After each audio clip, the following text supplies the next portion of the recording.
Partners in crime, sort of. Ryan wasn't sure what was worse. The fact that he had kissed Jax again last night, or the fact that he was now actively looking forward to seeing him again. He had spent the morning at his desk, pretending to work while secretly replaying every moment from a night before. He could still feel the way Jax's hands had gripped his waist, the way his lips had sent shivers down his spine. And now, as he sipped his coffee, Sarah was giving him that look again. You know, she mused, leaning on the desk with a smirk, for a guy who normally walks around looking like he wants to punch everyone in the face, you seem suspiciously relaxed. Ryan nearly choked on his coffee. Relaxed, he coughed. That's not a thing I do. Sarah tapped her chin, pretending to think. Oh, I don't know. It's almost like you have a little spring in your step today. Her eyes narrowed. What's her name? Ryan froze. What? The girl, or I don't know, the guy? Sarah waggled her eyebrows, waiting for a reaction. Ryan swallowed hard. Stay cool. Don't panic. She can smell fear. There is no one, he said quickly. Too quickly. Sarah's grin widened. Oh, now I know there's someone. Ryan groaned. Sarah, I swear if you don't drop this. But before she could press him any further, their lieutenant, Captain Hendricks, strolled in. The mood in the room immediately shifted. All right, listen up, Hendricks barked. We got some new leads on the car theft ring that's been running wild downtown. Looks like our usual suspects have been getting sloppy. He tossed a file onto Ryan's desk. McHale, I want you and Sanders on this. Bring in whoever you can. Start with our informants.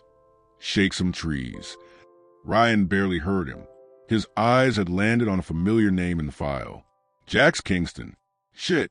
Sarah noticed his hesitation and peered over his shoulder. Oh, Jax Kingston again?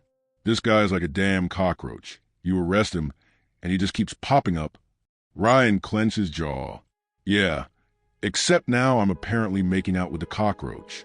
I want him brought in for questioning, Hendricks continued. He's been linked to a couple of the stolen vehicles. See if he knows anything. Ryan nodded stiffly, his stomach twisting into 1,000 knots. Jax was going to love this.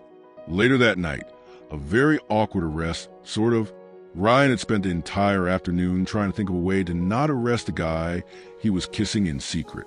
Unfortunately, the universe wasn't cutting him any breaks, because at 8:30 p.m., he found Jax exactly where he expected him, leaning against a motorcycle outside a shady bar, smirking like he knew Ryan was about to ruin his night.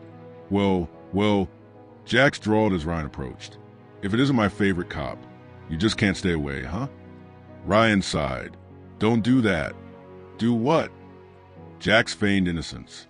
Ryan pinched the bridge of his nose. Make this harder than it already is. Jax's smirk grew. Oh, so it is hard for you? He took a step closer, lowering his voice. I knew you couldn't stop thinking about me. Ryan hated how warm his face got. Jax. Ryan huffed. I need to bring you in for questioning. Jax blinked. Excuse me? You're linked to the stolen cars. My boss wants you in the station. Jax stared at him for a long moment, then burst out laughing. Oh, this is adorable. You're actually arresting me. Ryan gritted his teeth. I didn't say I was arresting you. I said I need to bring you in. Jax folded his arms, still grinning. Are you going to cuff me? Jax. Because, Jax continued, stepping closer, you could just say you're detaining me. Less paperwork. Ryan ran a hand down his face. For the love of, will you just get in the car? Jax sighed dramatically. Fine, officer hot and bothered, but only because you asked nicely. Ryan groaned as Jax climbed into the passenger seat of the patrol car, looking far too amused for someone being questioned for a crime. At the station, a very unhelpful suspect. So, Jax, Sarah said, flipping open the case file as Jax lounged in the interrogation room, feet up on the table like he owned the place. Want to explain why your name keeps popping up in these investigations? Jax gave her a lazy smile. Well, Officer Sanders, was it? Maybe my name keeps popping up because I'm unforgettable. Sarah blinked, then turned to Ryan. I hate him. Ryan sighed. Join the club. Jax winked at him. Sarah caught the look and frowned. Wait a second. Her gaze flicked between them. Oh my God, it's him. Ryan froze. What? Sarah pointed at Jax. He's the reason you've been acting all weird and smiley. Ryan groaned. I do not smile. Sarah smirked. Oh, you do now. Jax grinned, clearly enjoying this far too much. Glad to know I'm making an impact. Ryan glared at him. Jax, for the love of God, just answer the damn questions. Jax tilted his head. Fine, but only if you buy me dinner afterward. Sarah's jaw dropped. You've got to be kidding me. Ryan, however, was already rubbing his temples, wondering how his life had spiraled this far out of control. Fine, he muttered. Dinner, but you're answering everything first. Jax leaned back, flashing that devilish grin. You drive a hard bargain, officer. Sarah threw her hands up. I hate both of you. Ryan wished he could say he hated Jax, too, but with the way Jax was looking at him, he knew that would be the biggest lie of all. To be continued. Let me know if you want more. Smirking face. You said, can we expand it? ChatGPT said, absolutely. Here's the next chapter, diving deeper into the tension, romance, and comedy between Ryan and Jax. Chapter 4, Dinner, Deals, and Bad Decisions. Ryan wasn't sure how his life had come to this. Sitting across from Jax Kingston in a dimly lit diner, sipping terrible coffee, while the most frustratingly charming criminal he had ever met grinned at him like they were on a first date, which they were not. This was an interrogation with food, not a date. You know, Jax said, twirling a fry in his fingers, for someone who's supposed to be questioning me, you sure do look like a guy on a reluctant Tinder date. Ryan scowled. Eat your damn burger. Jax smirked. Yes, sir. Ryan took a deep breath. He had to focus. He was still a cop. Jax was still technically a suspect. And if Hendricks found out he had taken a criminal out for dinner instead of booking him in a holding cell, he'd be lucky if his next assignment was directing traffic outside a strip mall. So, Ryan said, tapping his fingers on the table, tell me why your name keeps coming up in these stolen car reports. Jax chewed thoughtfully. Maybe I just have a lot of admirers. Ryan's eye twitched. Jax. Jax sighed, finally dropping the act. At least a little. Fine, fine. Look, I know the guys who run the operation, okay? But I'm not part of it. Not technically. Ryan arched a brow. Define not technically. Jax shrugged. I might have driven a few of the cars once or twice. Just for fun. Ryan groaned. Jesus, Jax. That's literally the crime.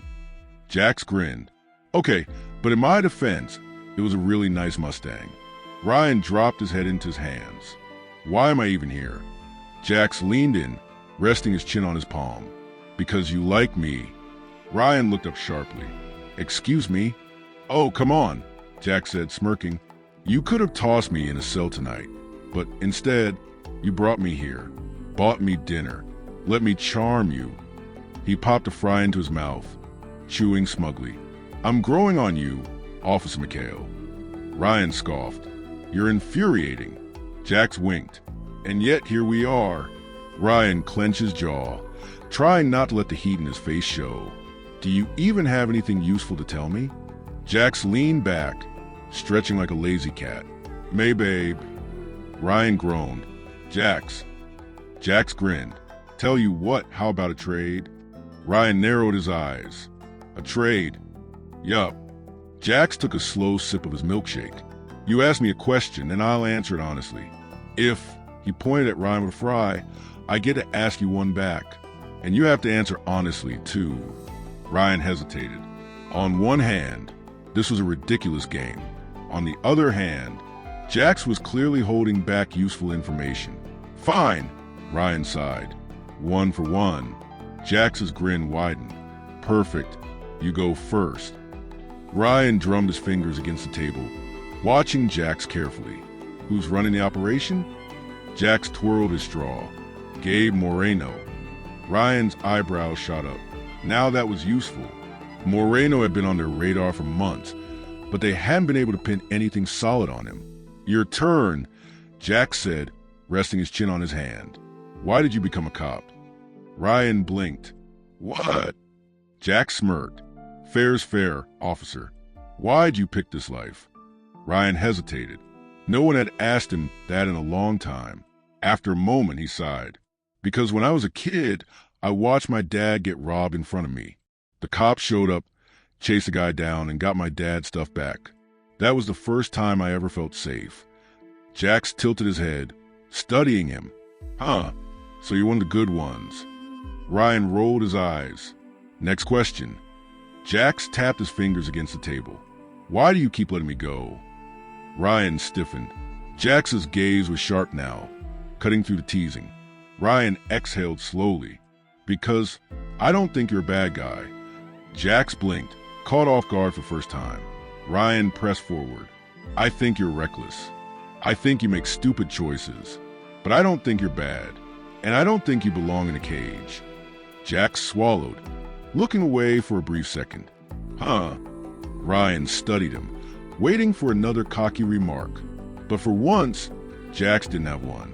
After a beat, Jax cleared his throat. All right, my turn. Ryan tensed. Jax, have you ever thought about kissing me again? Ryan's brain short-circuited. His mouth opened, closed, opened again. Jax grinned. That's what I thought. Ryan groaned, covering his face with his hands. I hate you. Jax laughed. No, you don't. Ryan peeked through his fingers. You are so going to be the death of me. Jax winked. Admit it, though. You'd miss me. Ryan exhaled, shaking his head. You are impossible. Jax grinned, stealing another fry from Ryan's plate. And yet here we are. Ryan really was in trouble. Chapter 5. The wrong side of the line. Ryan had made a lot of mistakes in his career. He had forgotten paperwork. He had lost cases. He had once locked himself in a holding cell by accident and refused to tell anyone how long it took him to get out. But falling for a criminal? That was by far the worst one. And yet, here he was, standing outside Jax's apartment door at midnight. Fists clenched, trying to talk himself out of knocking. He should go home. He should forget this whole mess. But then the door swung open, and there was Jax, smirking like he knew Ryan was about to do something incredibly stupid. Took you long enough, Jax said. Ryan didn't have time to answer, because the next second, Jax grabbed his collar, yanked him inside, and kissed him like he had been waiting for this moment forever. Ryan's brain short-circuited. He shouldn't be doing this. He really shouldn't be doing this. But he kissed Jax back anyway. And just like that, the line between cop and criminal disappeared completely, to be continued